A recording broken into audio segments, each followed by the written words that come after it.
सबसे पहले हम अपना चालू करते हैं चैप्टर, जो हमारा ट्रिगोनोमेट्री वाला चैप्टर था उससे पढ़ना चालू करते हैं। तो स्टार्ट करते हैं हम लोग, जिसका नाम है हमारे पास ट्रिगोनोमेट्री। और ट्रिगोनोमेट्री को अपन हिंदी में बोलते हैं त्रिकोणमिति।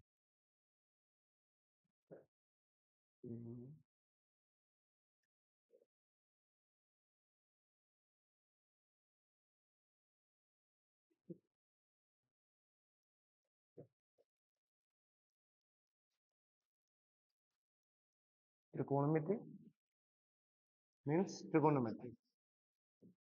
तो देखो, अभी मैं पूरा चैप्टर आप लोगों को ऐसे नहीं पढ़ाने वाला हूँ कि पूरा चैप्टर में हमको क्या क्या चीजें हैं, कैसा कैसा है। हमको वो पढ़ना है जो एग्जाम में, ठीक। तो हमको सबसे पहली चीज जो पढ़नी है वो पढ़ना है त्रिकोणमिति अनुपात के बारे में, मतलब ट्रिगोनोमेट्रिक रेशियो के बारे में। 6 रेशियोज होते हैं, sine, cos, tan, cot, cosec और सेक, ठीक। तो पहली जो चीज हमको आनी चाहिए वो है ट्रिगोनोमेट्रिक रेशियो, मतलब त्रिकोणमिति अनुपात। मेट्रिक रेशियो, या इसी को हम क्या बोलते हैं, त्रिकोणमिति अनुपात।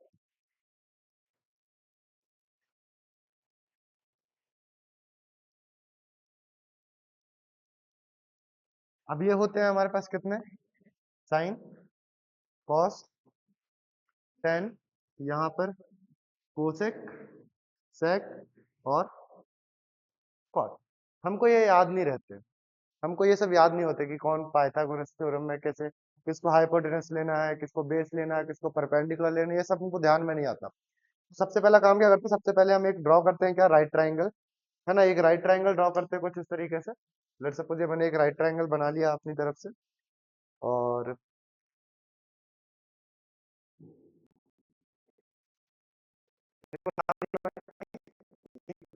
सी, तो बी पर 90 डिग्री बना, ये क्लियरली हमको दिखता है ना। हमको 90 डिग्री सबसे पहले बनाना है। इसके बाद याद रखें, 90 के सामने जो भी साइड होगी, ये वाली साइड 90 के सामने हमेशा, हमेशा के हमेशा ये क्या होती है, कर्ण, या इसको अपन क्या बोलते हैं, हाइपोटेन्यूस, है ना। इसी को हम बोलते हैं हाइपोटेन्यूस या तो कर्ण। अब हमारे पास कौन परपेंडिकुलर है, कौन बेस है हमारे पास, मतलब कौन आधार है और कौन लंब है, हमको ये फाइंड करना है पहली चीज। तब लंब आधार फाइंड करने के लिए हम क्या करेंगे, लंब और आधार परिवर्तित होता है। अगर मैं कोण सी पर लूंगा, देखो दो कोण है मेरे पास, एक सी है और ए है। अगर हम कोण सी पर लेते हैं तो लंब होगी भुजा इसके सामने वाली, है ना। ये वाली भुजा क्या हो जाएगी, लंब। आधार कौन सी होगी इसके साथ वाली। अगर हम कोण ए का लेते हैं तब लंब कौन होगा, इसके सामने वाली। और आधार कौन होगा, इसके साथ वाली। मतलब हम जहां पर कोण लेते हैं, मतलब जहां पर भी एंगल लेते हैं, उसके साथ वाली जो साइड है वो क्या होगी, बेस मतलब आधार। और उसके सामने वाली जो साइड होगी वो क्या होगी, परपेंडिकुलर मतलब लंब। इतनी सी चीज होती है, ठीक। ये चीज याद रखोगे। अब इसको याद रखने का एक तरीका है, जैसे ये 6 नाम मैंने एक ऑर्डर में लिखा है ना, आपको एक ऑर्डर में याद होने चाहिए कि साइन, कॉस, टेन, कोसेक, सेक और। अगर नाम आपको एक तह से याद है तो आपका काम बहुत आसान है, क्योंकि देखो, इंग्लिश मीडियम के बच्चों के लिए एक तरीका होता है, पंडित बद्री प्रसाद हर हर बोले, ऐसा कुछ होता है ना। P for perpendicular, B for base, H for hypotenuse. मतलब पहला क्या बना, perpendicular upon hypotenuse, perpendicular upon hypotenuse. पहला कौन है हमारे पास, साइन, ये क्या होगा, परपेंडिकुलर अपॉन हाइपोटेनस। अब एंगल कहीं पर भी बनाओ, कुछ कुछ वैल्यू लेकर के आता होगा, मैं मान लेता हूँ थीटा आती, ठीक। तब के साथ अपन क्या बना लेते हैं यहाँ पे, थीटा की कुछ ना कुछ एंगल तो होगा। देखिए, दूसरा क्या हो जाएगा, बेस अपॉन हाइपोटेनस, सीधी सी चीज है। एक लाइन से चलते चलो, बेस अपॉन हाइपोटेनस, फिर क्या होगा, perpendicular upon base, perpendicular upon base. फिर क्या होना है हमारे पास, अब उल्टा चलना, नीचे से देखेंगे, हाइपोटेनस अपॉन परपेंडिकुलर, वो कहाँ बनेगा, यहाँ पर, हाइपोटेनस अपॉन परपेंडिकुलर। इसी का उल्टा करूंगा, हाइपोटेनस अपॉन बेस, और इसका उल्टा करूंगा तो बेस अपॉन परपेंडिकुलर। अब हम ये भी जानते हैं कि परपेंडिकुलर को भैया आप लंब बोलते हो, और जो हमारा बेस होता है आप उसको आधार बोलते हो।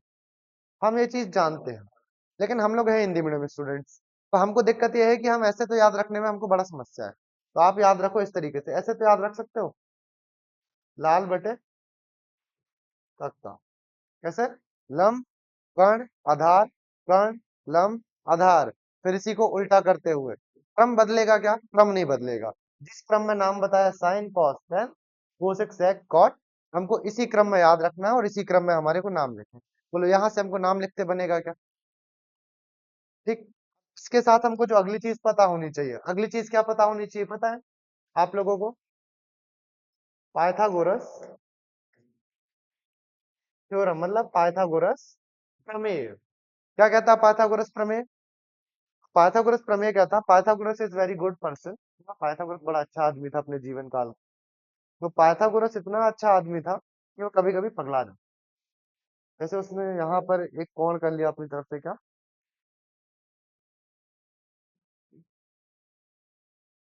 ये बना लिया उसने बी, यहाँ पर बना लिया मान लेते हैं ए, और यहाँ पर बना लिया उसने सी। हम सब देख के जानते हैं कि बी पर बना है कितना? 90। और इसके सामने वाला क्या होता है? हाँ। अब लंब आधार किसको लें? तो जब पाइथागोरस था तो पाइथागोरस को नहीं पता था कि किसको लंब मानना होता है किसको आधार। तो उसका जब विचार बनता था वो इसको लंब बोल देता, जब विचार बनता था इसको लंब बोल देता। अभी मान लेते हैं कि ये लंब है, क्या मान लेते हैं ये, और इसको मान लेते हैं आधार। अगर मैं इसको आधार इसको लंब मानूंगा तो भी कोई खास फर्क नहीं पड़ेगा। पाइथागोरस ने क्या बताया कि जो कर्ण होता है इसका जब वर्ग करते हो तो किसके वर्ग के बराबर आता है? लंब के वर्ग,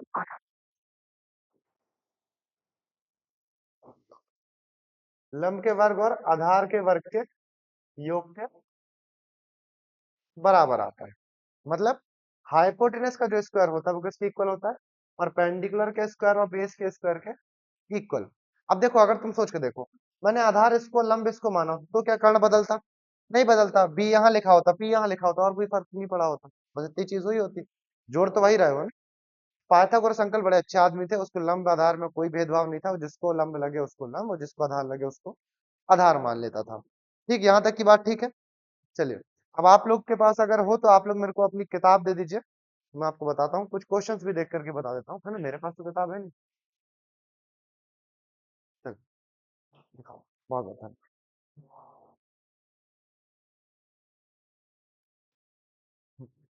एक क्वेश्चन लेते हैं अब हम, है ना?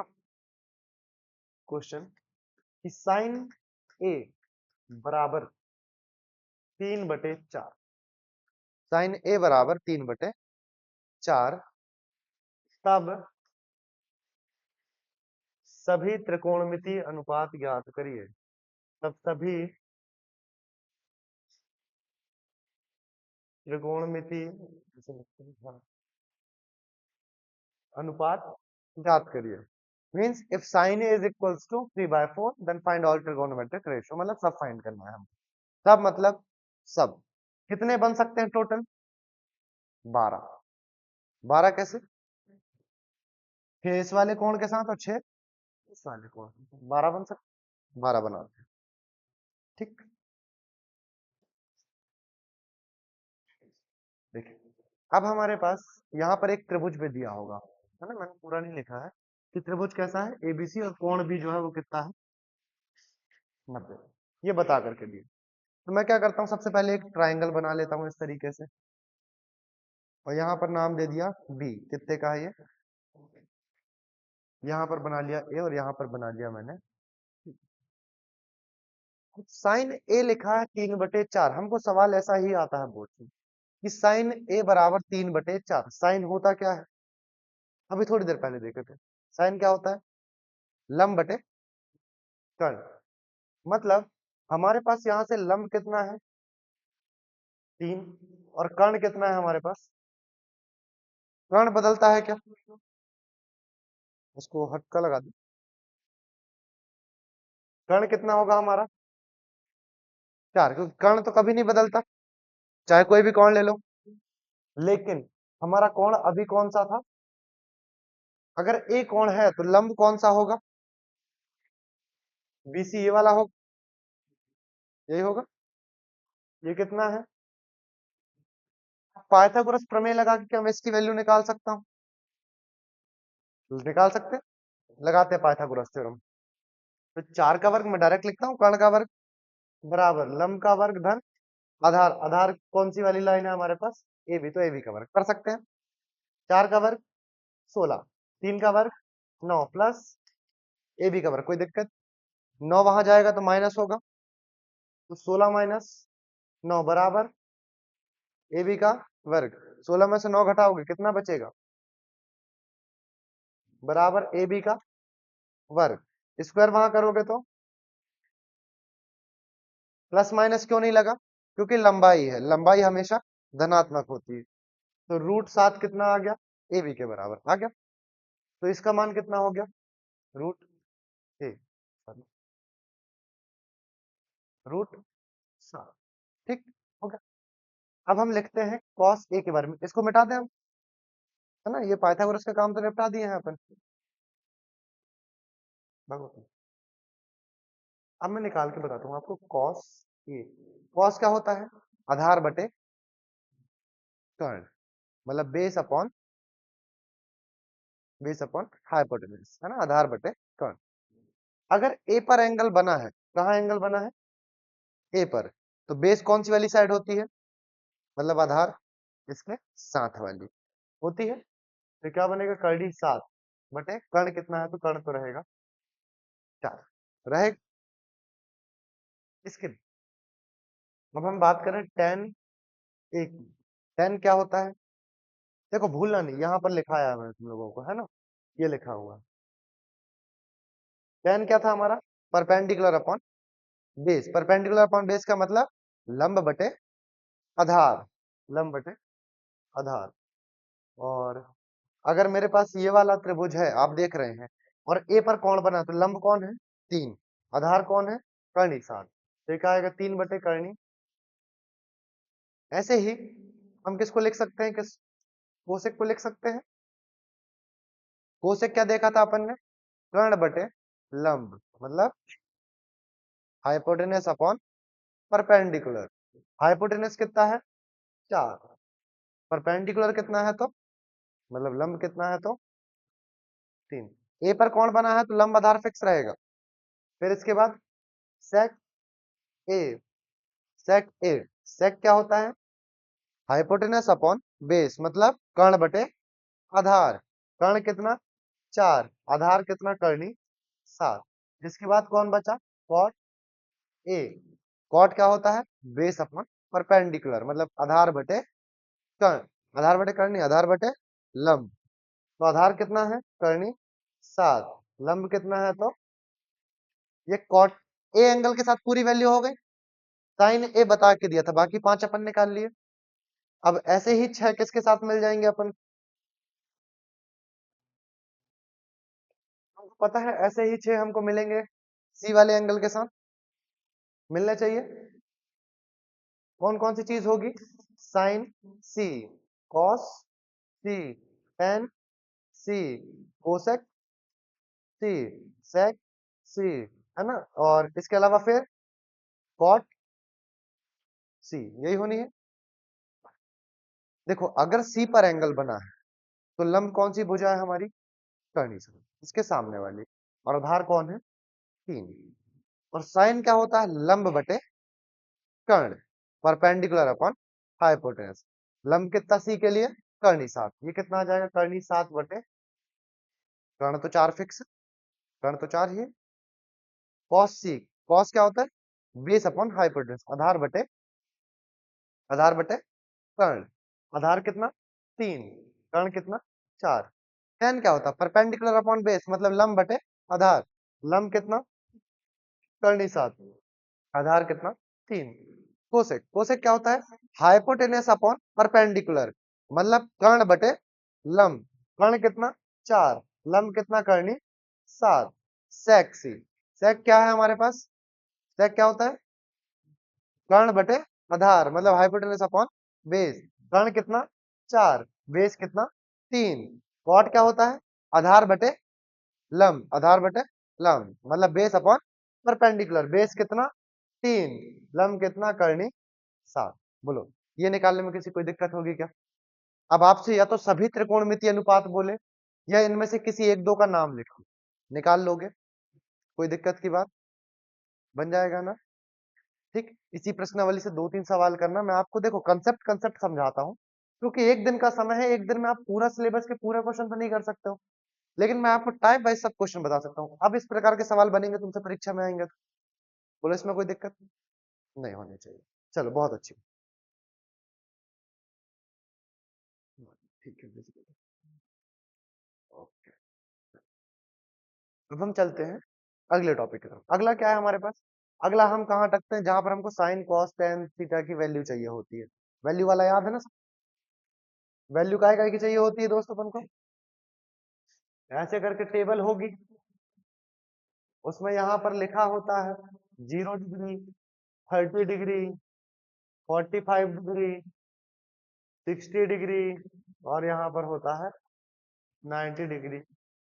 अब हमको ये भी समस्या है कि भैया हमको ये याद नहीं होती है। हो जाता है क्या तुमको याद? बताओ, याद हो जाती है ये टेबल?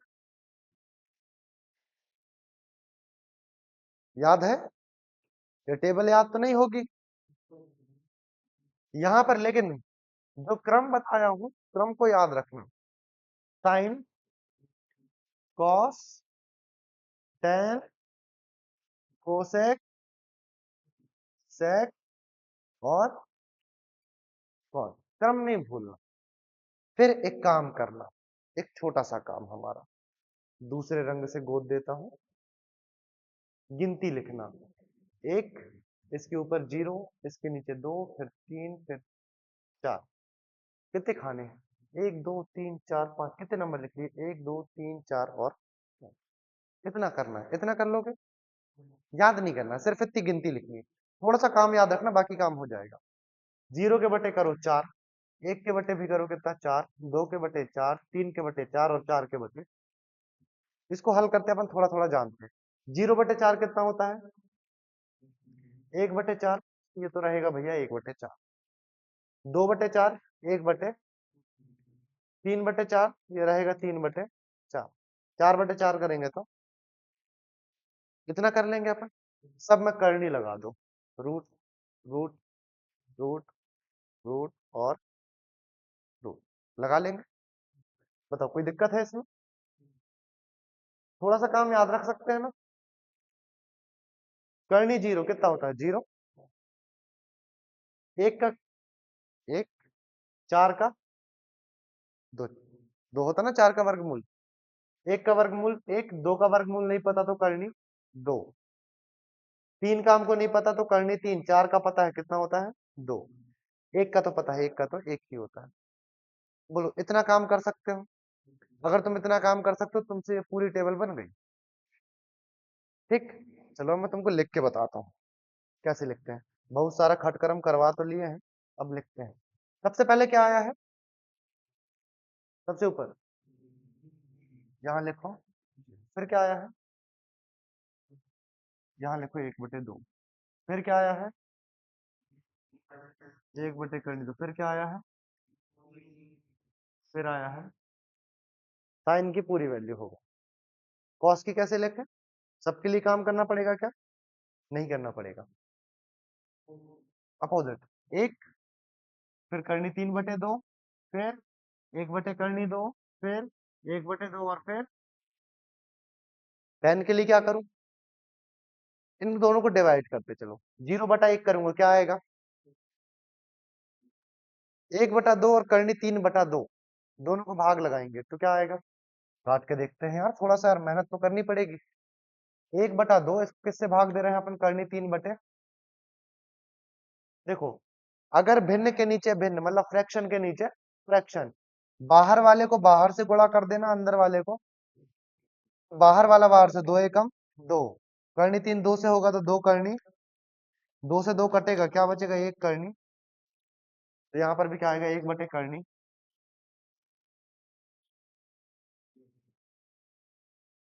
ठीक, याद है? इसको इससे भाग करेंगे तो एक जैसे नंबर है, पूरा कट जाएगा तो क्या बचेगा? करनी 3/2 और 1/2। करनी 3 पक्का? नहीं बने तो क्या करना है? इसको इससे भाग देना है। 1/0 करूंगा, याद रखना किसी के बटे में 0 आता तो संख्या कैसी होती है? अपरिभाषित, मतलब नॉट डिफाइन, या तो इसी को लिखते हैं अपन क्या? अपरिभाषित,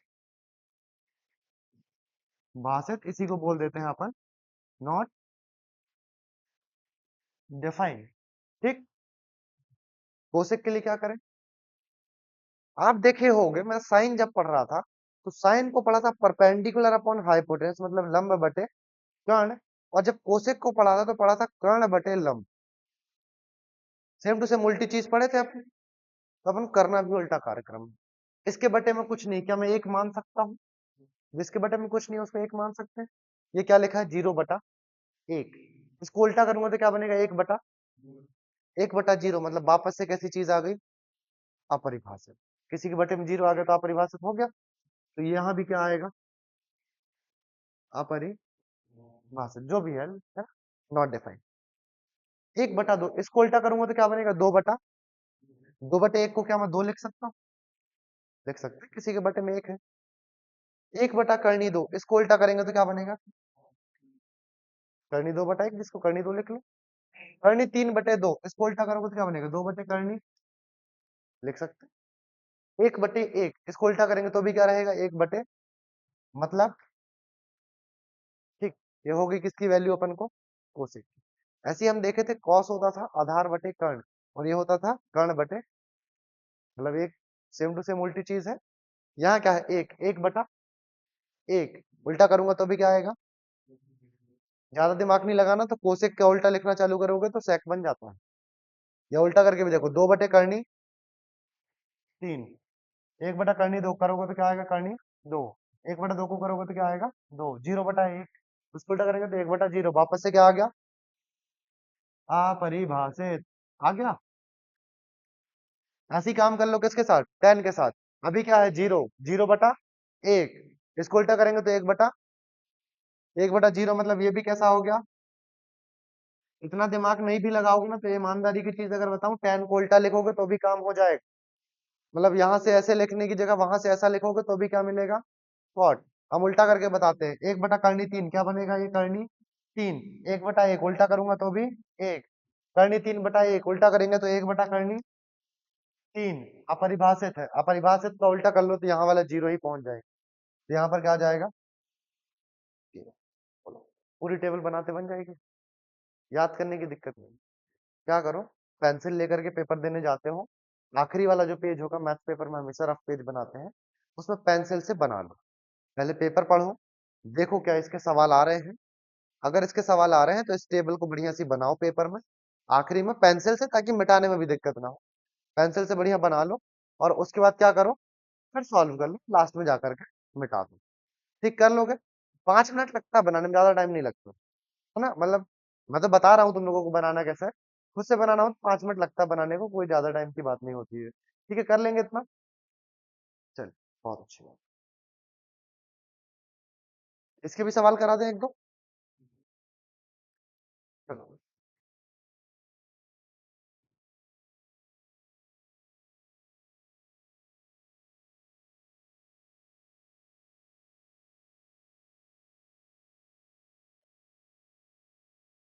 जैसे मैं आपको एक क्वेश्चन कराना चाहूंगा यहाँ से। कौन सा वाला करा दूं यार? हम्म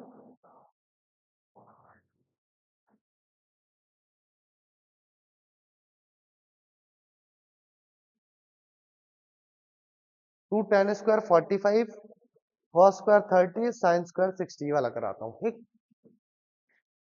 2 tan² 45 plus cos² 30 minus sin² 60। क्या करें?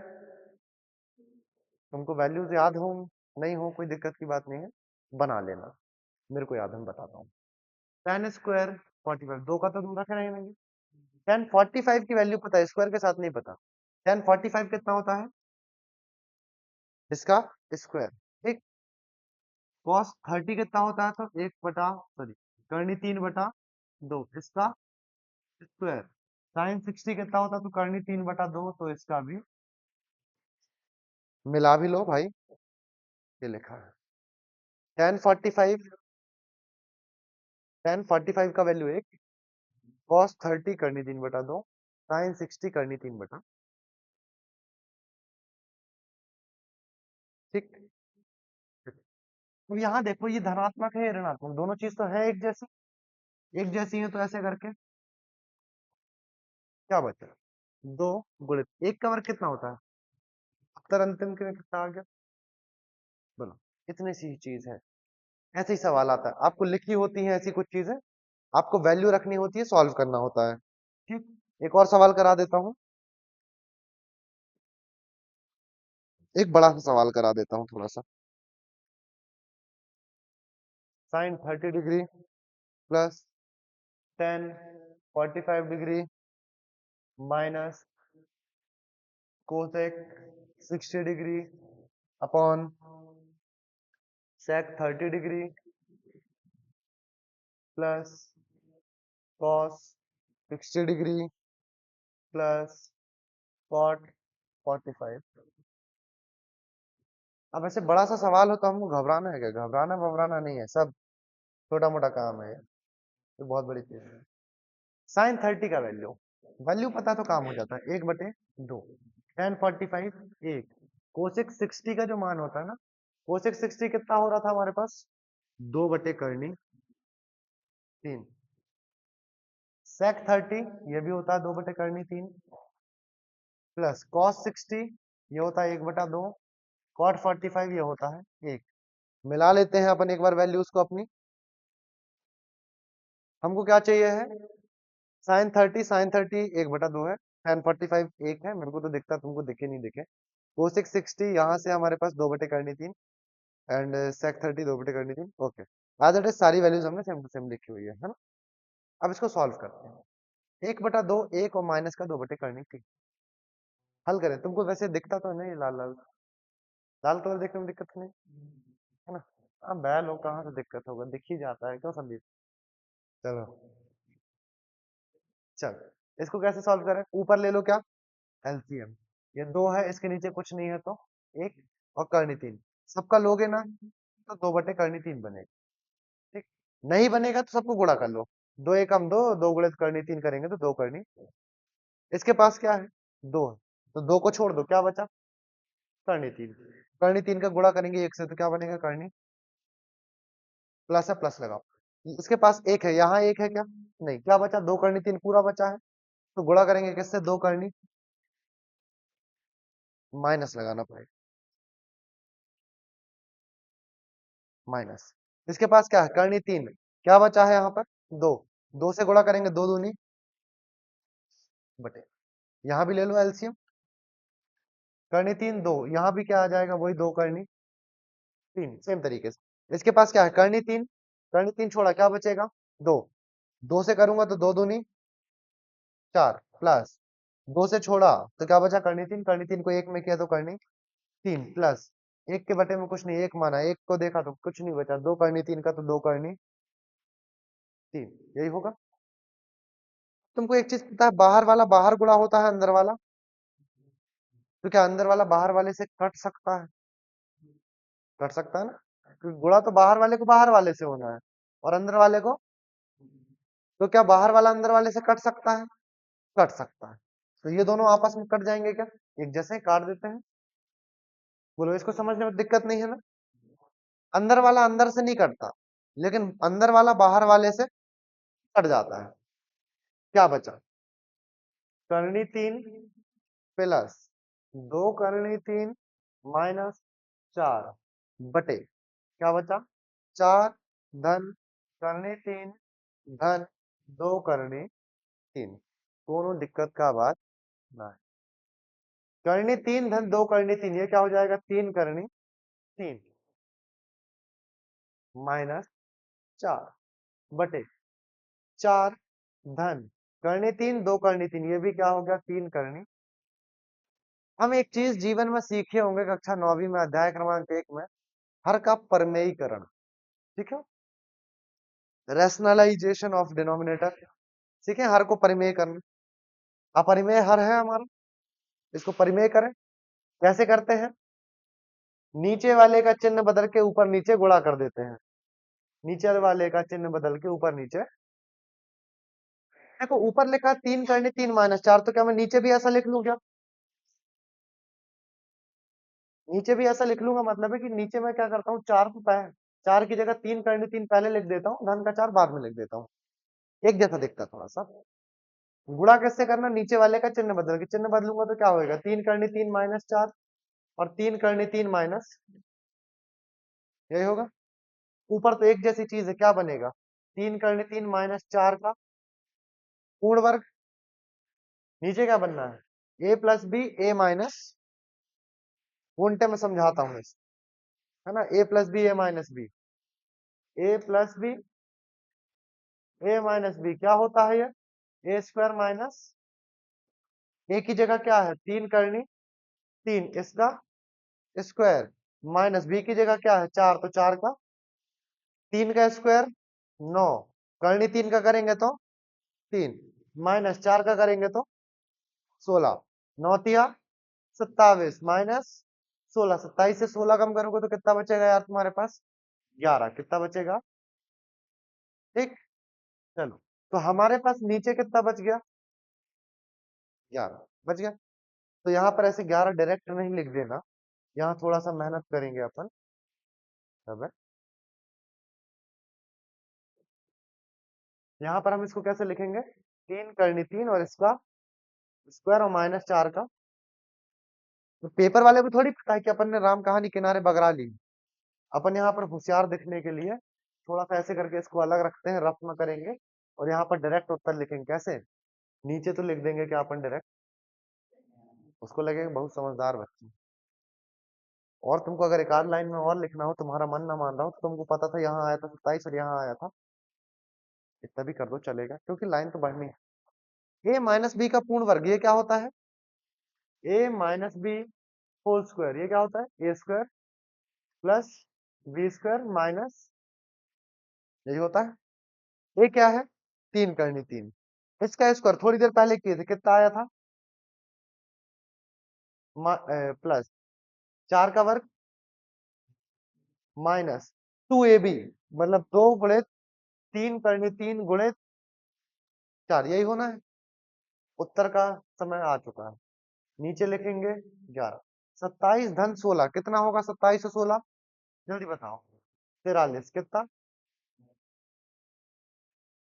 माइनस 2 तिया 6, 6 चौक 24 और बटे करनी ऐसी रहेगा, 24 करनी 3, ये हो गया हमारा उत्तर। तो हमको यहाँ से क्या समझ में आया कि अगर हमारे पास ऐसे बड़े बड़े सवाल भी आते हैं तो हमको करना कुछ नहीं, हमको रखना सबकी वैल्यू है और सबकी वैल्यू रख के जोड़ते घटाते चलना है। अंत में इतना याद रखेंगे कि हर में क्या नहीं आए हमारे पास, एक अपरिमेय संख्या नहीं आए। अपरिमेय तो पहचानते हैं अपन, करनी के अंदर ऐसी चीज है जिनका हम वर्गमूल नहीं निकाल पाते हैं, ठीक, ये चीज बनेगी, तो बन जाएगा, कोई दिक्कत की बात नहीं। चलिए, बहुत अच्छी बात। अब सभी इसके कुछ प्रूफ्स हैं, पता है कुछ क्या है इसमें, प्रूफ है, प्रूफ समझते हो, बोलो। दो प्रश्नावली का काम हो गया, दो प्रश्नावली बनेगी तुमको। पहली प्रश्नावली में वही सिखाया तुमको, त्रिकोणमितीय अनुपात निकालना, वो बनेगा। बताओ, त्रिकोणमितीय अनुपात निकालने में किसी कोई दिक्कत, निकाल लोगे ना। ये बताओ मेरे को, क्या किसी को ऐसे कोण वाला सॉल्व करने में भी कोई दिक्कत है, प्रैक्टिस करनी पड़ेगी घर जाकर, है ना, प्रैक्टिस करना पड़ेगा, दो दो चार चार सवाल करना, बन जाएगा। कितना कर लोगे। चलिए, अब कुछ प्रूफ, प्रूफ के लिए हमको कुछ चाहिए, क्या फॉर्मूला, क्या चाहिए कुछ, भाई हमारे पास फॉर्मूला तो नहीं। ए भाई ये क्या हो गया, अच्छा ये मेरी पीठ का करिश्मा है, देख रहे हो, मेरी पीठ भी लिख लेती। चल, तो फॉर्मूलाज नहीं, आइडेंटिटीज है, ये क्या है, जोड़ा याद रखें, sine square theta plus cos square theta, 1 plus tan square theta, 1 plus cot square theta. कौन किसके बराबर होता है, इसमें किसकी मिसिंग लगती है, इसमें एक और त्रिकोणमिति वाला आएगा, कौन आता है, इसमें कौन आता है, तो ये तीन आइडेंटिटीज हैं, क्या है ये तीन। एक और चीज ध्यान रखें कि टेन थीटा बराबर होता है किसके, पता है, sine theta upon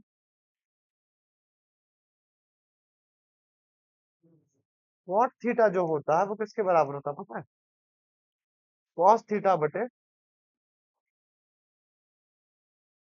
sine theta. अब इसके साथ मैं ये चीज आपको पहले बता चुका हूं, साइन किसका उल्टा था? अपन देखे थे कोसेक और साइन उल्टे पुल्टे थे ना। साइन परपेंडिकुलर अपॉन हाइपोटेनस था, कोसेक हाइपोटेनस अपॉन परपेंडिकुलर था, उल्टे थे जस्ट एक दूसरे के। तो साइन होता है एक अपॉन कोसेक। तो क्या मैं इसको ऐसा लिख सकता हूँ, जो कोसेक होगा वो एक बटे साइन होगा? लिख सकते हैं। क्या कर सकते हैं? लिख सकते हैं। ऐसे ही मैं कॉस को लिखूं तो कॉस को लिख सकता हूँ एक बटे सेक। सेक को चाहे तो एक बटा कॉस भी लिख सकते हैं। टेन को क्या लिख सकते हैं? एक बटे कॉट, और कॉट को अगर चाहें तो एक बटा टेन भी लिख सकते हैं। ठीक, ये चीज समझते हैं। अब इसके जो प्रूफ के सवाल है, वो तीन चार सवाल अपनी तरफ से आप लोग करके देख। कौन से करके देखना? जो मैंने पहले पेपर में दे चुके हैं। दूसरे सवाल ढूंढने की जरूरत नहीं, जो मैंने पेपर में दे दिए हैं उनको कर लेना, तुम्हारा काम हो जाएगा। अभी बोलो, त्रिकोणमिति वाले अध्याय में और किसी को कोई दिक्कत किसी प्रकार से? त्रिकोणमिति से आना है सबसे ज्यादा नंबर का, 7-8 नंबर का आता है ना? आता है कि ज्यादा का आने वाला है?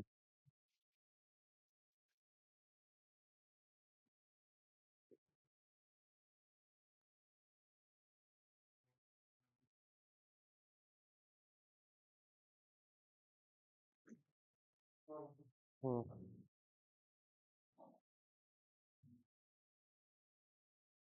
जान तो दे।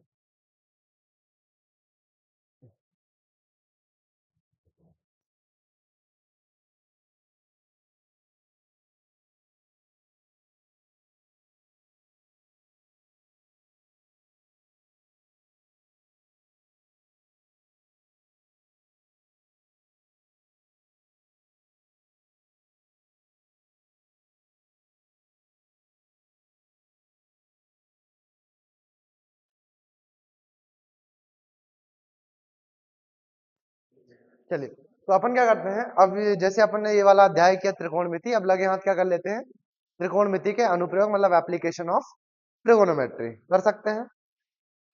कर सकते हैं, कर लेते हैं यार, क्योंकि उससे भी 3-4 नंबर का सवाल आता है। कितने का आता है? 3 की 4, 3। कितने का आता है? 3। वहां से ऑब्जेक्टिव भी आता है। ऑब्जेक्टिव वहां से फिक्स आता है, लेकिन तुमको पता है क्या, कि या तो अवनमन कोण की परिभाषा, उन्नयन कोण की परिभाषा, क्षैतिज स्तर की परिभाषा, या दृष्टि रेखा की परिभाषा, यही होती है। मतलब horizontal level, angle of elevation, angle of depression, और लाइन ऑफ साइट। ये कहाँ मिलेगी हमको? अपना चैप्टर देखना, 9वां जहां खत्म हो रहा होगा इसकी प्रश्नावली, वहीं लिखी है। 9.1 जहां खत्म होता है ना, वहां पर देखो लिखी है। परीक्षा देने वाले भैया तुमको तो बोलेंगे कि पुस्तक का सहारा लेना, ज्यादा अच्छे रहोगे, खुश खुश रहोगे। देखना खत्म हुई होगी, वहीं पर लिखे होंगे नीचे सारांश के ऊपर लिखा है ना, सब लिखा है। तीनों परिभाषाएं, परिभाषाओं अपनी तरफ से बेटा बहुत अच्छे से पढ़ करके जाना। परिभाषाओं में किसी प्रकार की मक्कारी मत करना, आएगा। ठीक, याद रखना, नहीं तो परिभाषाएं अगर छूटेंगी परीक्षा में आएंगी तो तुमको फिर ध्यान आएगा कि हम पढ़ लेना चाहिए, क्योंकि एक एक नंबर बहुत इंपॉर्टेंट होता है परीक्षा में, समझ रहे हो ना? और मेरी मानो तो गणित एक ऐसा इकलौता विषय है जिसमें 100 में से 100 लाने में ज्यादा दिक्कत नहीं, क्योंकि इसमें नंबर कटते हैं।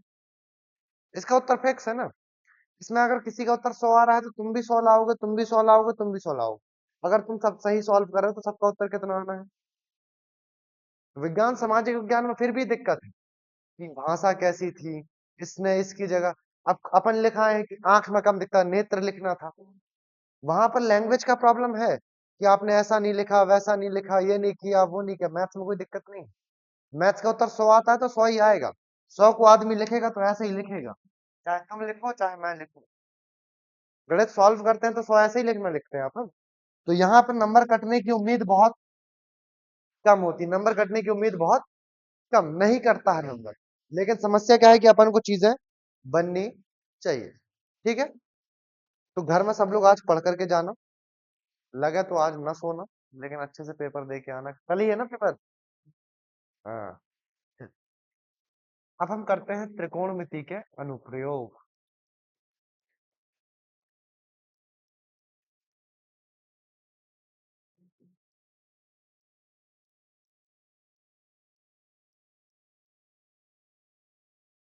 अब मैं आपको अपनी तरफ से इसमें कुछ सवाल करा रहा हूँ, मतलब एप्लीकेशन ऑफ ट्रिगोनोमेट्री। इसमें से मैं अपनी तरफ से आपको कुछ सवाल बता रहा हूँ। जो सवाल बता रहा हूँ उन सवाल की प्रैक्टिस करके जाना, तुम्हारा काम परीक्षा में इसमें भी हो। मतलब एग्जैक्ट सवाल आए तो अच्छी बात है, नहीं भी आएगा तो सवाल इसी टाइप का आएगा कि तुमको इनसे बन जाए। ठीक। तो ज्यादा परेशान नहीं होना है, जो सवाल बता दे रहा हूँ उन सवालों को करना।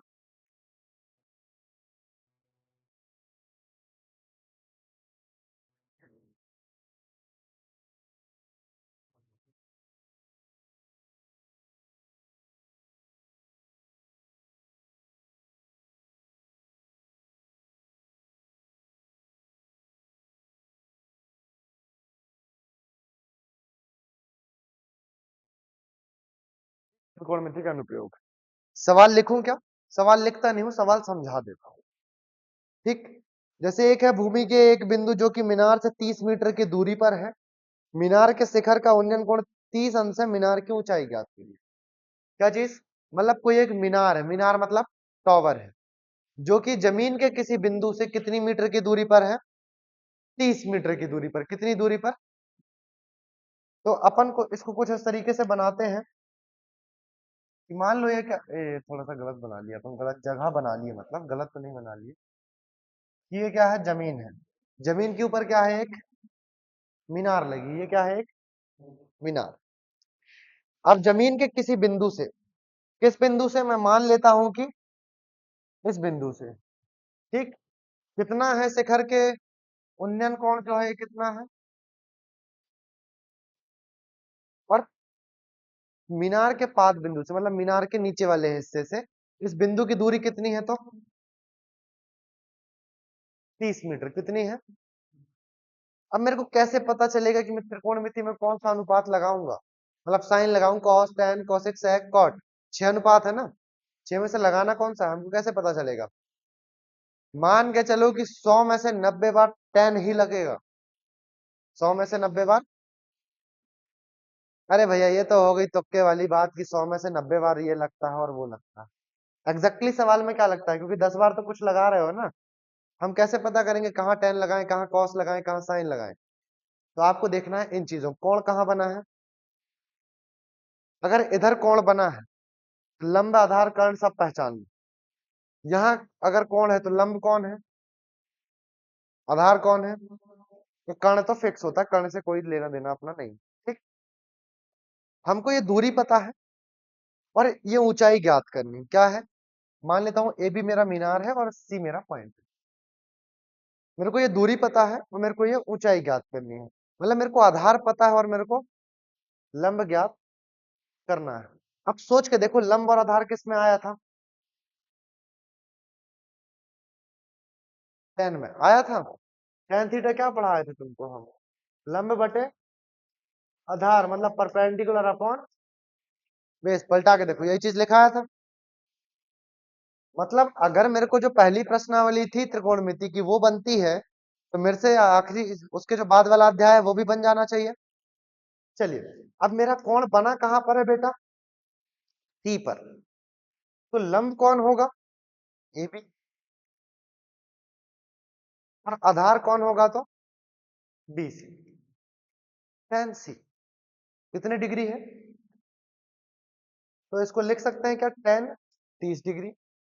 ए बी का मान नहीं पता है भैया, बीसी का मान 30। अब 30 लिख देता हूँ। टेन 30 का मान याद है? नहीं हो तो मैं बता देता हूँ, 1/3 होता है। अगर मेरे ऊपर पूर्णतः विश्वास ना हो तो आप यहाँ से देख भी सकते हैं। टेन 30 का मान 1/3 होता है। ठीक। चलिए, टेन 30 का मान हो गया भाई साहब लोग 1/3। ए बी और 30 का 30। किसी प्रकार की कोई दिक्कत की बात नहीं। ए बी का मान ही चाहिए है, 30 को वहां भेज देता हूँ।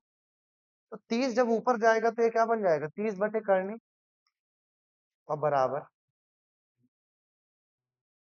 नीचे लेकिन अपरिमेय संख्या है, अच्छा नहीं लगता। तो आप सोचो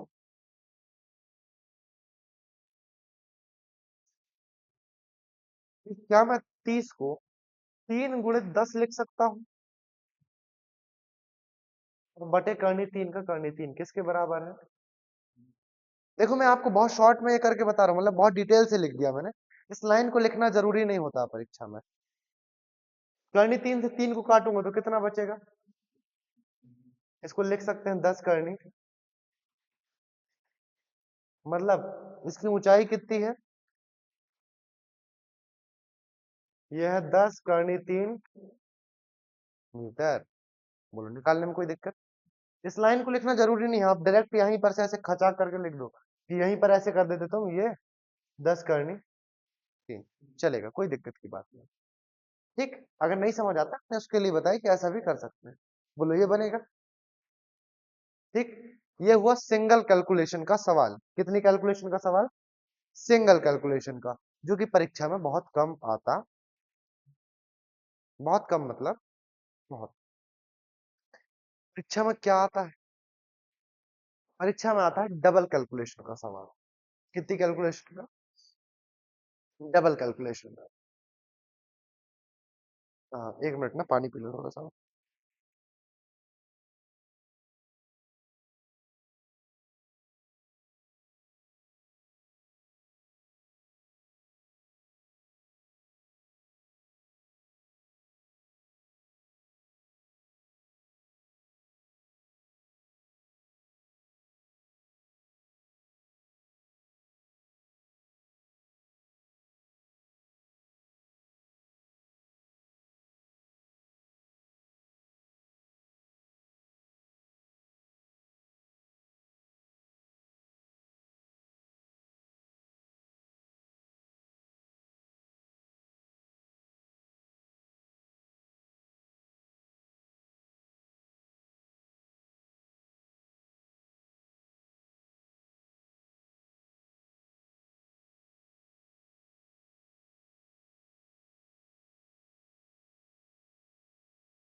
अब हम अगला सवाल लेते हैं। तो अगला एक जो सवाल है वो है कि ऐसे बताएं हम आपको,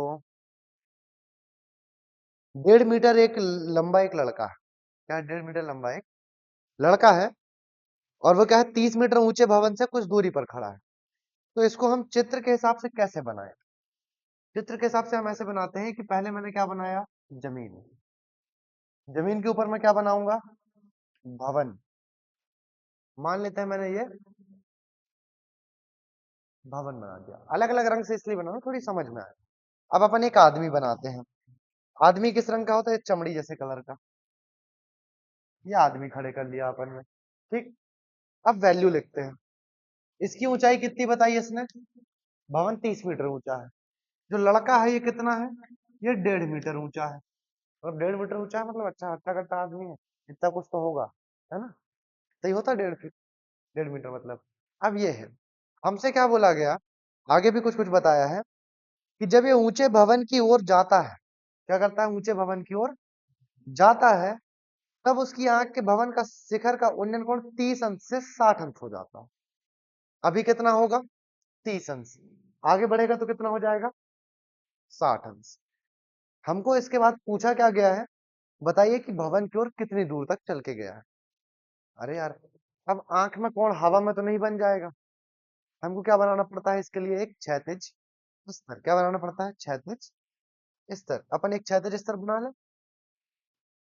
बना लेते हैं। क्षैतिज स्तर कुछ इस तरीके का होता है। कैसे होते हैं क्षैतिज स्तर? यही होता है कि नहीं होता है? होता है ना? अब अपन क्या बनाएंगे? अब अपन बनाएंगे इसकी एक दृष्टि रेखा। कौन सी रेखा? अरे यार,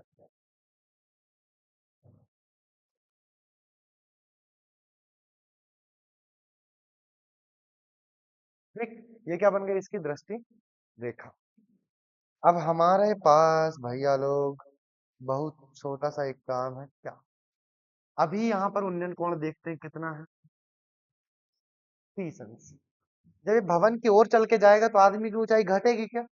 नहीं, आदमी तो 1.5 मीटर का ही रहेगा। तो 1.5 मीटर का आदमी अपन मान लेते हैं कि थोड़ी दूर चलने के बाद यहाँ कहीं आ गया होगा। बना सकते हैं, कोई दिक्कत की बात नहीं है। तुम थोड़ी उधर बनाओगे थोड़ी इधर बनाओगे तो भी कोई दिक्कत की बात नहीं, तुमको जहां लगे बना लेना। ये भर नहीं करना कि बिल्डिंग के पास ही पहुंचा दी, बिल्डिंग से थोड़ा सा दूर रखेंगे। अभी भी इसकी आंख से क्या बन रहा होगा? दृष्टि रेखा बन रही होगी। देख तो अभी भी रहा है ना। अब जो इसका उन्नयन कोण है, क्या है इसका उन्नयन कोण, अब कितना हो गया है? हमको ये बताना है कितनी दूरी चला है। कितनी दूरी चला है? इतनी इतनी सी दूरी चला है। कैसे पता चलेगा यार? अब देखो, अभी तो मेरे को कुछ नहीं पता है, क्योंकि मेरे को पूरा भी निकालना हो तो मैं सोच सकता था कि निकाल लूंगा चलो, लेकिन मेरे को निकालना बीच का है। ऐसी स्थिति में क्या करें? और मान के जाइए कि परीक्षा का बहुत प्रिय सवाल होता, परीक्षा ऐसे सवाल बहुत पूछती। ठीक समझते? हम क्या करें, ये देख के जाइए, ऊंचाई पता है और जमीन के साथ काम है। कोण कहाँ पता है? नीचे। दोनों कोण इधर ही पता है। तो कोण अगर इधर है तो लंब कौन होगा? ये वाला। आधार कौन होगा? साथ वाला। फिर से क्या चाहिए? लंब और आधार। लंब और आधार चाहिए तो मैं किसको यूज करता हूँ? टेन को। अभी भी पिछले क्वेश्चन में किए थे लंब आधार मतलब टेन। लंब आधार चाहिए तो टेन। लेकिन आप देखो, क्षैतिज स्तर मेरा ये वाली लाइन है, जो कोण बन रहा है वो क्षैतिज स्तर से ऊपर बन रहा है। तो मैं जब जोड़ूंगा घटाऊंगा तो मैं क्षैतिज स्तर के ऊपर का ही जोड़ूंगा घटाऊंगा। तो यहां पर ये जो 30 था ये पूरा 30 नहीं रह जाएगा, क्योंकि क्षैतिज स्तर कहाँ है? जमीन से 1.5 मीटर ऊपर है। तो यहां से 1.5 मीटर घट भी तो गया।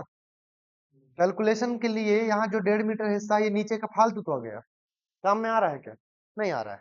तो 30 में से 1.5 मीटर घटाऊंगा तो क्या बचेगा? 28.5 मीटर। नाम लिख दो, ए बी सी, और बीच का नाम दे दिया मैंने।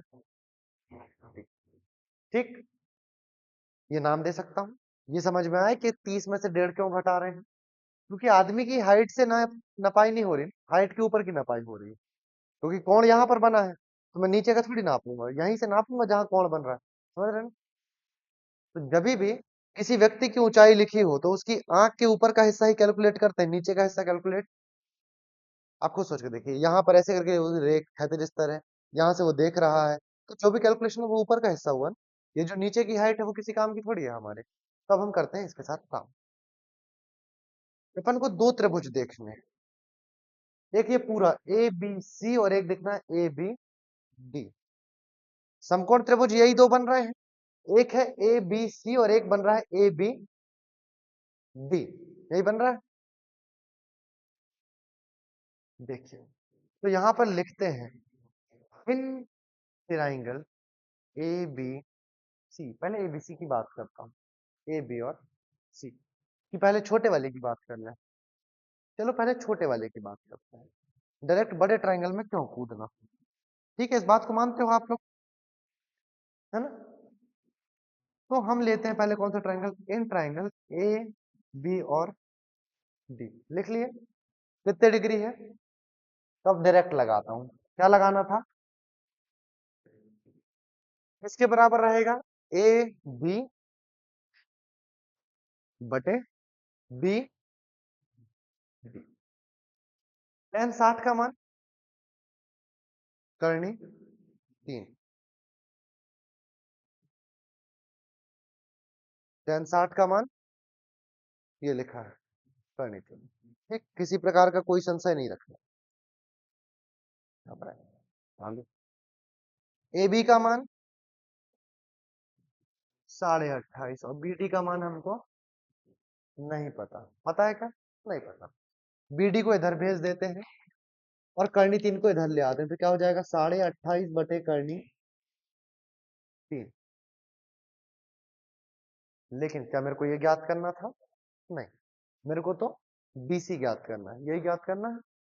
चलिए, अब अपन ले लेते हैं बड़ा वाला त्रिभुज।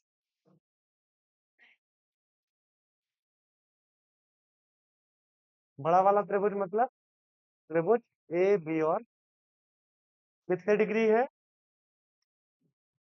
किसके बराबर, लंब तो अभी भी क्या है ए बी, आधार क्या हो जाएगा लेकिन बीसी हो जाएगा। क्या बीसी का मान पता है, बताओ तो। 35 का मान कितना होता है, 1/करनी। ए बी कितना है, ए बी है 12.5। बीसी कितना है, नहीं पता। अच्छा एक चीज सोचो, मेरे को ये पूरा बीसी नहीं पता है, बीडी पता चल गया है, और मैं इस बीसी को लिख सकता हूं क्या, बीडी प्लस डीसी लिख सकते हैं। चलो जान दो, लिख सकते हैं, भाड़ में, हमको इतना दिमाग भी नहीं लगाना, हम कहां तक सोचेंगे मां साहब किसको क्या लिखें, जान दो, चूल है। ठीक, बीसी लिख दो, बीसी को यहां कर देता हूं, करनी तीन को यहां कर देता हूं, ये तो कर सकता हूं। तो क्या हो जाएगा, बीसी बराबर 28.5 करनी 3, ये भी चलेगा। अब ये बताओ मेरे को क्या चाहिए है, डीसी। अगर मैं बीसी में से बीडी घटाऊंगा तो क्या मेरे को डीसी मिल जाएगा, इस पूरी बीसी में से मैं इतना हिस्सा अलग कर दूंगा तो क्या मेरे को ये डीसी मिल जाएगा। मतलब हम अगर बात करें डीसी की तो वो कैसे मिलेगा हमको, बीसी में से बीडी को माइनस करके, क्या मान पता है दोनों का, पता है। बीसी का क्या आया है, 28.5 करनी 3 माइनस, इसका कितना आया था, 28.5/करनी, यही आया है। बोलो आया है, कोई दिक्कत की बात तो नहीं है। चलिए हम क्या करें, 28.5 एक जैसा दिखता है, कॉमन कर लो, क्या कर लो इसको, ये हो जाएगा 28.5, अंदर क्या बचेगा, करनी 3 माइनस 1/करनी, हो जाएगा। हल करें इसको थोड़ा सा, कर लेते हैं यार, थोड़ा दिमाग लगाते हैं। ये रहेगा 28.5, इसके नीचे कुछ नहीं, एक। अब इसमें तो हम माहिर हैं कि तिर्यक गुणा विधि वाली लगाएं, क्रॉस मल्टीप्लाई। करनी 3 गुणित करनी 3 क्या होता है, 3 माइनस एक एकम एक, और नीचे करनी 3 एकम करनी, 3 में से एक गया तो 2, और 2 को 28.5 में गुणा करेंगे तो कितना आएगा पता है तुमको, 57, कितना आएगा बटे करनी। फिर वही कहानी के नीचे क्या है, करनी 3, आपको ऊपर 3 ढूंढना है, क्या ऊपर 3 है, 57 तो है, 19 तिया 57 होता जानते हो। मतलब जब मैं इसको काटूंगा तो ये क्या बनेगा, 19 करनी, क्योंकि देखो इसको भी क्या लिखा होता है, मैं कोंटे में समझाता हूँ तुमको, 19 गुणित 3, फिर करनी 3 से काटता तो क्या बता, 19 करनी 3, तो मैं उसको बिना अलग से लिखे डायरेक्ट काट दिया हूँ, एक बार चलेगा। तो ये कितना आ रहा है हमारे पास, 19 करनी 3 मीटर, मतलब वो आदमी दुष्ट आदमी कितनी दूर चल के गया बिल्डिंग की तरफ, 19 करनी 3 मीटर। बोलो समझ में आया, कैसे करना है डबल कैलकुलेशन।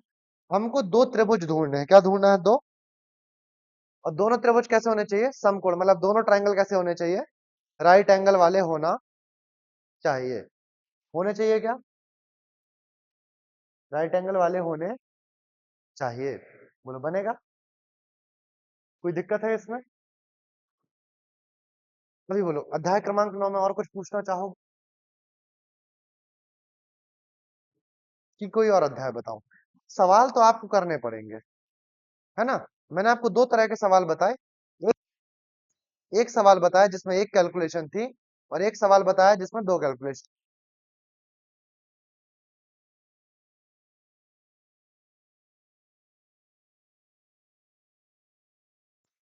चलो तो छोटे से ब्रेक के बाद फिर चालू करते हैं अपन लोग, area related to circles, not circles, area related to circles, area related to circles, मतलब वृत्तों से संबंधित क्षेत्रफल। ठीक, एरिया रिलेटेड टू सर्कल्स। अब हमारे पास सर्कल होता कैसा है, सर्कल देख के सब पहचान जाते होंगे मेरे ख्याल से, कुछ इस तरीके, कुछ इस तरीके की दिखने वाली बेकार सी चीज, इसको हम क्या बोलते हैं, सर्कल बोलते हैं, सर्कल इसी को। सर्कल के पास एक क्या होता है, केंद्र, जिसको इंग्लिश में बोलते हैं सेंटर, और सेंटर से लेके बाउंड्री तक का जो डिस्टेंस होता है ऐसा वाला, इसको क्या बोलते हैं? त्रिज्या मतलब रेडियस। और इसी को डबल कर देते हैं तो क्या बन जाता है? व्यास मतलब डायामीटर। ये तो समझ जाते हैं ना आप। अब अगर किसी ऐसे करके किसी दो त्रिज्याओं ने मिलके क्या किया, दो त्रिज्या ने मिलके, ये जो दो त्रिज्या है इसने मिलके वृत्त को दो हिस्सों में बांट दिया, मतलब सर्कल के दो हिस्से हो गए, इनको क्या बोलते हैं? त्रिज्यखंड। क्या बोलते हैं? मतलब सेक्टर। क्या चीज? सेक्टर। तो एरिया ऑफ सेक्टर मतलब त्रिज्यखंड का क्षेत्रफल। ये कैसे निकालेंगे? Theta upon 360 into pi R. और इसका अलग होगा क्या? नहीं, ये भी तो एक ही बात है ना, ये भी तो वही है कि theta upon 360 pi R. Theta क्या है? केंद्र पर बनने वाला कोण, मतलब angle subtended by radius on centre. मतलब सेंटर पर जो एंगल बन रहा है उसको ही हम क्या बोल देते हैं? थीटा। यहाँ वाला जो थीटा है, समझ रहे हैं? चलिए, अब यहाँ पर इसकी लंबाई भी तो पूछ सकता है। ये बता दो कि हमारे त्रिज्यखंड में ये लंबाई कितनी, त्रिज्यखंड में ये लंबाई कितनी है। तब क्या करें अपन? इसको बोलते हैं लेंथ ऑफ आर्क। क्या बोलते हैं? Length of arc. हिंदी में क्या बोलते हैं हम? चाप की। ये कौन सा चाप है? आलू चाप है, टमाटर चाप है? ये वृत्त का चाप। ठीक, चाप की लंबाई के लिए थीटा अपॉन 360 और 2 पाई आर। ठीक, चलो यहाँ पर अभी मैं आपको इतनी ही चीजें बताना चाहूंगा। ठीक, समझ रहे हैं? मैं आपको इतनी ही चीजें बताना चाहूंगा, इसके बाद मैं आपको सवाल कराना। फिर जब मैं यहाँ पर वृत्तखंड के ऊपर आऊंगा तो मैं थोड़ी सी चीज और बताऊंगा। सबसे पहले एक क्वेश्चन की बात करते हैं कि 6 मीटर त्रिज्या वाले एक वृत्त के त्रिज्यखंड का क्षेत्रफल ज्ञात करिए जिसका कोण 60 डिग्री। क्या चीज बोल दिया? कि 6 सेंटीमीटर त्रिज्या वाले एक वृत्तखंड, सॉरी त्रिज्यखंड का क्षेत्रफल ज्ञात करिए जिसका कोण 60 डिग्री। आदि तो समझे में ना पाए। आओ लाला, भातीला भातीला हो जाओ।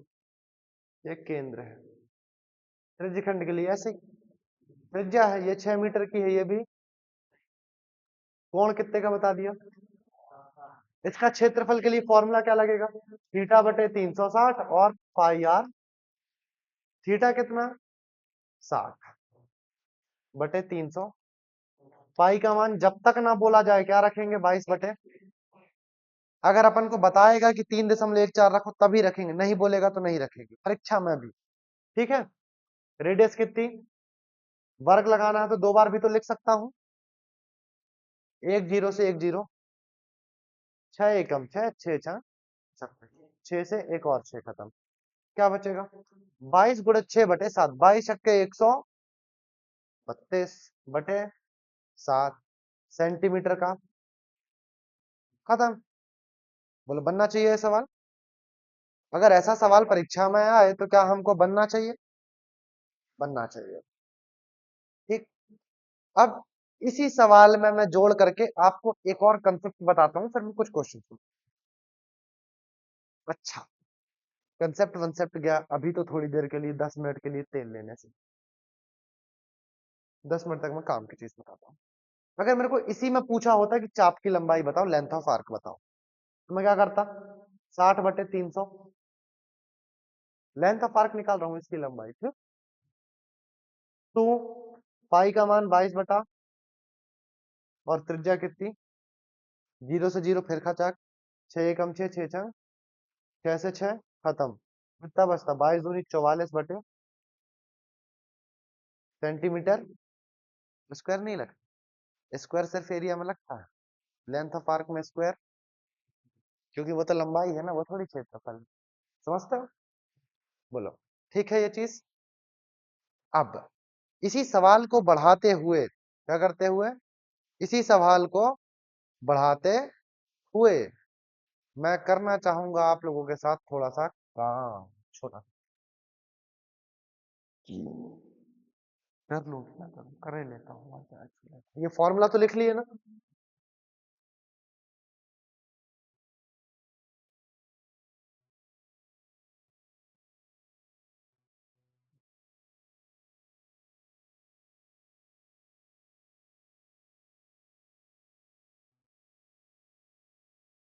अच्छा, अगर ये ऐसा था, मान लो एक ये मैंने क्या खींच दिया, जीवा, या किसी भी वृत्त की बात करें, हम क्या करें, किसी भी एक वृत्त की अगर बात करें, जैसे ये बनाया मैंने, इसकी एक ये जीवा है, क्या है इसकी एक, मतलब कॉर्ड। इसने भी वृत्त को दो हिस्सों में विभाजित किया। इसमें कौन कौन से हिस्से बोलते हैं इनको, वृत्तखंड क्या बोलते हैं इसको। अगर जीवा को केंद्र से मिलाऊंगा तो भी ये एक फिर बड़ा सा क्या बन गया, त्रिज्यखंड।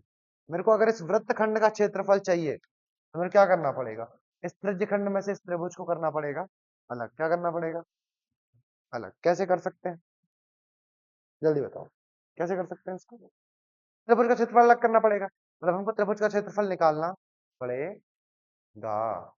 तो एक चीज ध्यान में रखेंगे बेटा, कि अगर, याद रखना, अगर केंद्र पर कोण कितने का बने, 60। फिक्स याद रखना, अगर केंद्र पर कोण कितने का बने, 60 नहीं बनेगा तो काम दूसरा करना पड़ेगा। लेकिन अगर 60 का बनेगा, अब इस त्रिभुज का क्षेत्रफल कैसे निकालेंगे पता है, यहां पर लिख देता हूं। अगर थीटा कितना हो, तब त्रिभुज का क्षेत्रफल मतलब एरिया ऑफ ट्राइंगल, ये क्या होगा, करनी 3/4 और भुजा का, क्या समझ गए, करनी 3/4 और भुजा का। जैसे इसमें भी त्रिभुज ऐसे करके बना लूं, ठीक। अबे चलो ना, इधर की क्या दिक्कत तुमको। अच्छा, इधर अगर मेरे को भुजा का त्रिभुज का स्क्वायर निकालना होता, कौन कितना है, 60। कैसे निकलता, करनी 3/4, भुजा कितनी 6, और स्क्वायर है तो 6 × 2 × 6, 2 × 2 = 4, 2 एकम 2, 2 × 6, 3 × 9, और 9 करनी सेंटीमीटर, क्योंकि ये क्या है, क्षेत्रफल है त्रिभुज का। और कोण 60 नहीं बनेगा तब हम क्या लगाएंगे, अरे यार, अगर कोण 60 नहीं बनेगा तो हम कौन सा फॉर्मूला लगाएंगे, 1/2 आधार गुणित ऊंचा, यही ना होता त्रिभुज का क्षेत्रफल। बोलो, अब इसके फॉर्मूला लगा के करते बनेगा तुमको सवाल, ये चैप्टर बनेगा। इस चैप्टर में कितने फॉर्मूले हो गए, पहला एक सिखाया त्रिज्यखंड का क्षेत्रफल, त्रिज्यखंड का चाप की लंबाई, और वृत्तखंड का क्षेत्रफल। वृत्तखंड का क्षेत्रफल कैसे निकलता है, तो त्रिज्यखंड और उसके साथ बनने वाले त्रिभुज का क्षेत्रफल निकालते हैं, और त्रिज्यखंड से क्या घटा लेते हैं। जैसे अगर मेरे को ये वृत्तखंड चाहिए होता तो इसमें कितना आया था, 132 ये किसका आया है, त्रिज्यखंड का। त्रिभुज का कितना आया है, 9 करनी, इसको घटा लूंगा तो मेरे को क्या मिल जाएगा, ये वाला हिस्सा। ठीक समझते हो, बोलो किसी प्रकार की कोई समस्या इस अध्याय में। जो फॉर्मूलाज बता रहा हूँ, जो चीजें बता रहा हूँ, वो ऑब्जेक्टिव के लिए पर्याप्त हैं। ऑब्जेक्टिव के लिए उतनी चीजें तुमको आनी चाहिए। बोलो बनेगा, किसी प्रकार की कोई समस्या।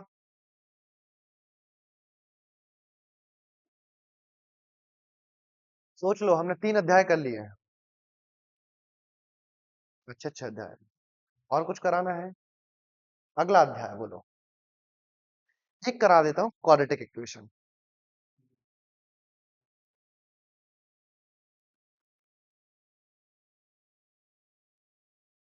अच्छा, क्वाड्रेटिक इक्वेशन बाद में करा दूं, क्वाड्रेटिक पॉलिनोमियल पहले करा देता हूँ।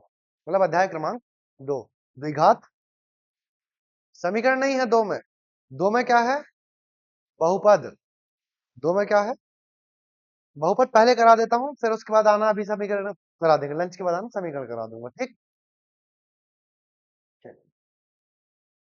द्विघात बहुपद मतलब क्वाड्रेटिक,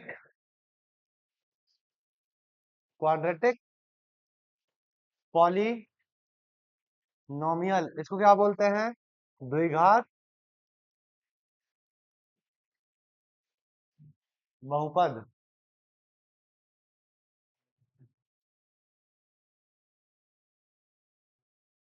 द्विघात बहुपद, सबसे पहली चीज देखो, अभी इन शॉर्ट लिखाता हूं।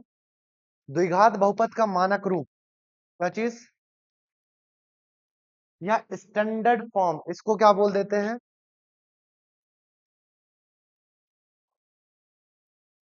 स्टैंडर्ड फॉर्म क्या होती है? px बराबर, क्या चीज? px बराबर ax square plus bx plus, इसको नहीं भी लिखेंगे तो चलेगा, क्या चीज कह रहे हैं? इसको नहीं भी लिखेंगे तो, लेकिन इसको भी लिखा होगा तो ज्यादा अच्छा लगेगा, कि px बराबर ax square plus bx plus c, बराबर जीरो लगाएंगे क्या? नहीं लगाएंगे। क्यों नहीं लगाते? क्योंकि ये बहुपद है, समीकरण। इसके बाद इसके दो मूल होते हैं, कितने मूल होते हैं? ओनली टू रूट्स, या इसी को अपन क्या बोलते हैं? जीरोस, जिसको शून्यक बोलते हैं। मतलब मूल या तो कितने होते हैं? दो होते हैं। एक मान लिया अल्फा और एक मान लिया, तब यहां पर हमको एक चीज पता है, अल्फा और बीटा को जोड़ेंगे तो क्या आएगा? माइनस का बी बटा, ये बी और ए कहां से आते हैं? ये बी और ए इधर से आते हैं। अल्फा इंटू बीटा अगर गुणा करूंगा तो ये क्या बचता है? सी बटा, सी और ए कहां से आते हैं? तो इसके मानक रूप स्टैंडर्ड फॉर्म से आते हैं। हमको यहाँ पर इसका शून्य ज्ञात करने की एक विधि जाननी है, जिसको बोलते हैं फैक्टराइजेशन, मतलब गुणनखंड विधि। और फिर एक चीज ज्ञात करना है कि अगर ये तो तुष्ट गिवन हो तो हमको ये बनाते बनना चाहिए। इतना ही है इस अध्याय, और कुछ नहीं। लेकिन एक और चीज है, अगर ऐसा ग्राफ बना होता है तो यहाँ पर लिखा होता है एक्स है, ये पी एक्स है, तो वाई भी लिख के दे दे तो कोई दिक्कत की बात नहीं। ऐसे ग्राफ बना है, इसमें कितने शून्य? तीन, एक, दो और, जितनी बार एक्स एक्सेस को काटेगा उतने शून्यक होंगे। क्या चीज? जितनी बार एक्स एक्सेस को काटेगा उतने शून्यक, ठीक, ध्यान रहेगा। चलिए, अब हम एक सवाल लेते हैं और आपको बताते हैं कि गुणनखंड विधि से कैसे शून्य ज्ञात करते हैं।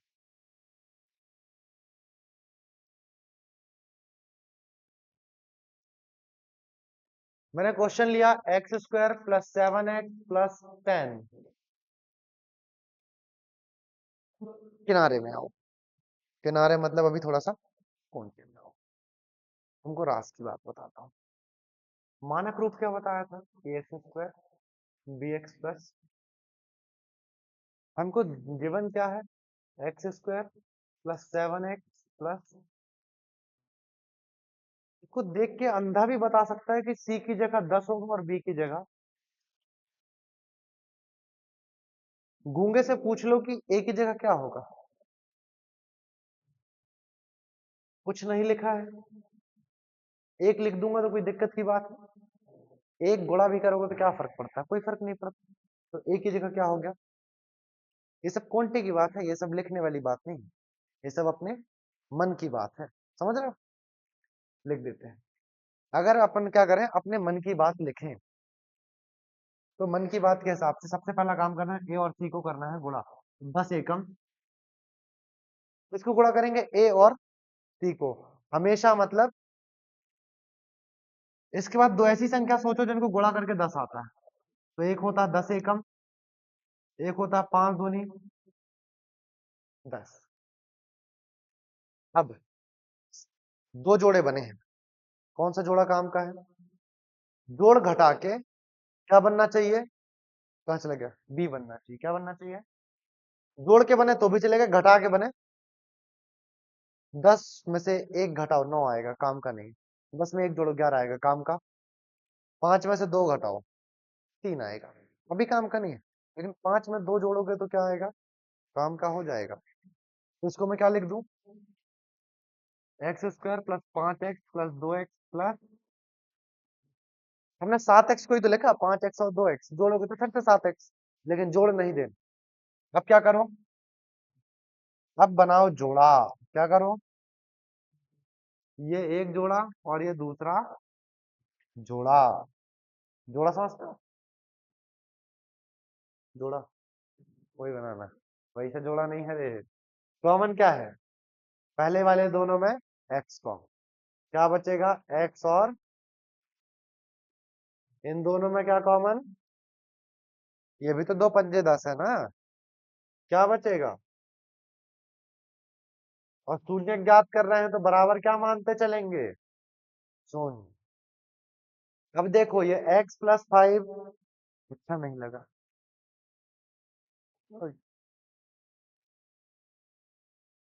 इसमें से, है ना, ये जो x प्लस 5 है ये दोनों जगह है क्या, है ना, इसको भी कॉमन कर लो, x प्लस 5 क्या बचेगा, x प्लस बराबर, इसके बाद दिमाग का काम नहीं, उसके बाद तो बस लिखना है कि x प्लस 5 बराबर शून्य, x धन 2 बराबर, अब x बराबर क्या आएगा, माइनस का, और x बराबर क्या आएगा, तो माइनस का, खत्म। अब हमसे बोल देता है कि शून्य को की जांच भी करिए, तो हमको पता है, इस तरफ का आप मिटा दो ना, ये तो वैसे भी रब का काम है, सीक्रेट बात है, किसी को नहीं बताना होता है, लुका दो।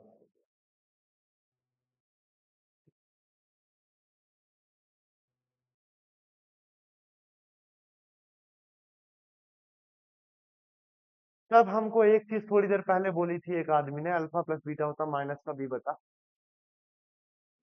इसमें अल्फा किसको मानोगे, बीटा किसको मानोगे, तुम्हारी मर्जी, बोलो किसको अल्फा मान लो, बड़े वाले को मान, कोई दिक्कत नहीं, तुमको जिसको अच्छा लगे उसको मान लेना, इसमें कोई पाबंदी नहीं। -5 प्लस बीटा कितना है, तो माइनस, ये माइनस का चिन्ह कंपनी का है, फॉर्मूले में ये लिखना पड़ेगा, बी की जगह कितना था 7, ए की जगह कितना था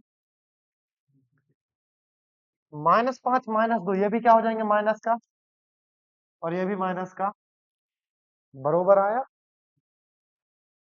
एक और है, अल्फा गुणित बीटा किसके बराबर, सी बटा, अल्फा कितना -5, बीटा कितना माइनस, सी कितना 10, और ए कितना -5 गुणित -2, माइनस माइनस का प्लस, 5 दूनी 10/1 बराबर भी, फिर से क्या आया, आया, बनेगा, किसी प्रकार की कोई समस्या नहीं, ठीक समझ गए, अच्छी बात, अच्छी, okay okay okay, don't mind, याद है बेटा वो सवाल मेरे को, तुमने सवाल पूछा 4s² माइनस 4s+1, यही है ना, शून्य ज्ञात करना है तो बराबर, यहाँ पर भी हम कोंटे में आ जाएंगे और क्या पहचानने की कोशिश करेंगे, ए बी, और ए कितना है यहाँ 4, बी कितना है 4 लेकिन -1, सी कितना है 4 एकम,